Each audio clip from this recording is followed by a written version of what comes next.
这是一座对外来人不友好的诡异小镇。准备上任的警员杰克刚进小镇，女儿贝拉就看到了解释不清的一幕：对面出现了另一个父亲和跟他长得一模一样的自己，驾驶着同样的汽车，正与他们擦车而过，离开小镇。贝拉立刻将自己的所见告诉开车的父亲，可杰克认为是女儿的恶作剧，根本就没当一回事。就在此时，前方突然出现一只大狗，挡住了他们的去路。杰克反应及时，猛打方向避开了大狗。不过刚下完大雨，道路湿滑，汽车失控，来了个360度的帅气漂移，掉入公路一旁的沟里。第二天的晚上，汽车才停止了翻滚。万幸的是，父女二人都没有丝毫的损伤。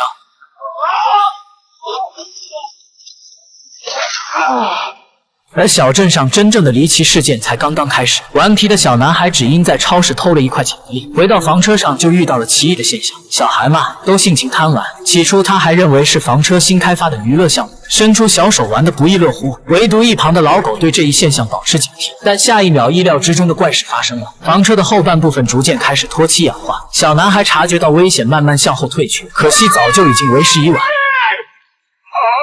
很快警方就封锁了现场，可令大家出乎意料的是，在沙发的隐藏空间里竟找到了安然无恙的小男孩。不过他根本不记得自己是怎样躲进的隐藏空间，甚至他都不记得刚才究竟发生了什么。但那只老狗就没那么好命，已经变成了碳烤犬狗。失踪的后半截房车在不远处的树林里发现，虽然已经面目全非，但科研人员还是提取到了和房车相同材质的金属样本。杰克在现场又看到了昨晚拦路的大狗，于是跟着他向更深一步的森林探索。结果前方的景象更是让他震惊，在一定区域内，所有事物惨白一片，像是遭到过干冰速冻一般。被速冻的奶牛还缺少了一大块臀肉。正在他不知所以蒙圈的时候，突然被一支麻醉枪击中要害。